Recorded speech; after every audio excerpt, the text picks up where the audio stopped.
here's Brody Brazil. Hey, welcome back to the channel, and welcome back to this series profiling individual members of the 2023 Oakland Athletics. Let's get into one of their recent signings. Jesús Aguilar was a free agent.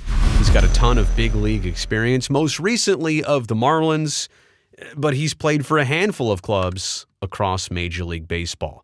He initially will be one of the longest tenured big leaguers on the club. 32 years old on opening day, he comes in with 6 years, 82 days of Major League service time. And yeah, the A's signed him at the very end of January to a one-year contract. Normally, I don't go into the, reporting and maybe hearsay and comments of like David Forst from a press conference. But from what I understood, what I took away is that he's going to initially earn a lot of playing time. The A's signed him to play him. There was kind of a promise here that if you come to Oakland, you're going to get at-bats, you're going to get in the lineup, you're going to get the chance to, I don't want to say redeem yourself.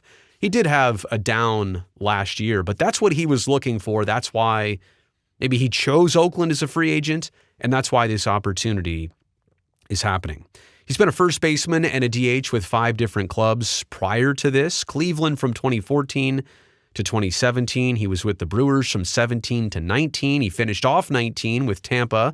Then he went across the state to Miami for 2020 through 22 and finished the very end of last year, just a little bit more than a dozen games with the Baltimore Orioles. But those 5 clubs across his 6+ years of big league service time, 759 games. So you can understand he's not ever accumulating like a high total season after season of games played, but has reached 759 in more than 6 years professionally as a big leaguer.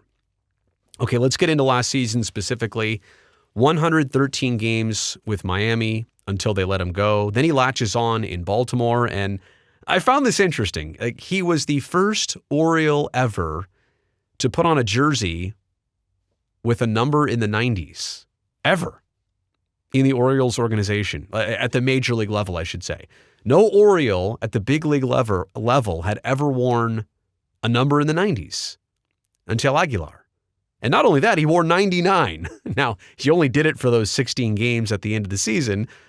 Okay, that's cool. That's interesting. I just thought I'd pass that along. Last year in total, hit .235 with a .281 on-base percentage, left the yard 16 times in 129 games. Obviously, those stats are not up to his career averages, to his par, and maybe that's what he's looking to do here in Oakland, is to prove to himself and everybody else that he's many points and many digits higher than how he showed last year. In 2018, that was kind of his best and most potent and most productive season offensively as a big leaguer. He was an all-star in 2018. We're not that far removed from it, about 5 years ago.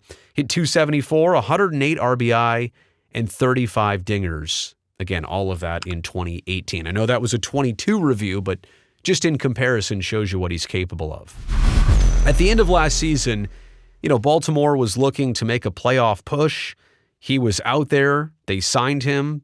They thought that would be just another piece of their puzzle. Not his fault, but the Orioles did not make the playoffs, which is kind of a sign in reverse and in retrospect. Look, they identified him as a player who, at their most important time of the season, they wanted to take a gamble on. Not saying that he helped or didn't help that cause. It's a team effort, but the fact that a team like that was looking for him and signed a player like that, I think that tells you good things about him. Now, here's what the A's reportedly identified in their scouting: his swing decisions from last year. Maybe swinging a little bit too much, and not only pitches inside the strike zone, but also outside the strike zone.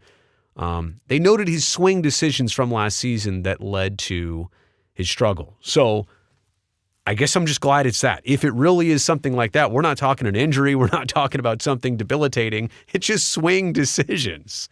So that seems like something that can be identified, remedied, and worked on if it is simply that for Oakland. And again, sometimes you see that stuff, you hear it, you say, how believable is that? Or how would that type of information really get out? But just wanted to pass that along. So let's look ahead for Aguilar in 2023. Like I said before, I think he came to Oakland for a purpose, and a cause, and he wants to do some damage, and the team has promised him opportunity, whether at first or DH. He's going to get a lot of at-bats, so we'll look forward to that, especially at the beginning of the season. You'd have to imagine to properly set him up, and especially if he's DHing, he'll be hitting in the heart of Oakland's order. And I always kind of like these stories, and the A's are primed and in position to offer an opportunity like this. Here's somebody who knows what they're capable of, coming in with a chip on their shoulder. I don't know what the free agent market for him was like this past winter. Certainly signing in late January tells you that he was shopping things around, and maybe this was the best opportunity to showcase himself, or there weren't a whole bunch of other ones out there. Whatever it is, look, it doesn't matter at this point. He's here. I look forward to that, and I hope that he can use that chip on his shoulder and that motivation effectively this season in Oakland. Again, not a lot of teams have this platform for a player like this and this opportunity, so I hope he can take the most and take advantage of it, take the most out of it. Jesús Aguilar, that's not really what he looks like in an A's hat and uniform. That was definitely photoshopped, but I can't wait to see it for real in the very near future. And hey, you know what? If he can get back to driving in runs like he did not long ago, hopefully hitting some homers, looks like a big guy with a healthy swing. That's what the A's were really missing last year in their offensive production. The core of their old team went away, and so did all the home runs. So if he could at least bring that element, I think it would be a welcome addition in the East Bay. Okay, that's Jesús Aguilar. Let me know what you think about this video and this series in the comment section below. Also, thumbs up on this one if you found it useful or insightful or entertaining. And also, subscribe to the channel. The Player Profile series obviously winding down, but a lot of A's content coming your way in the very near future. I'll see you then.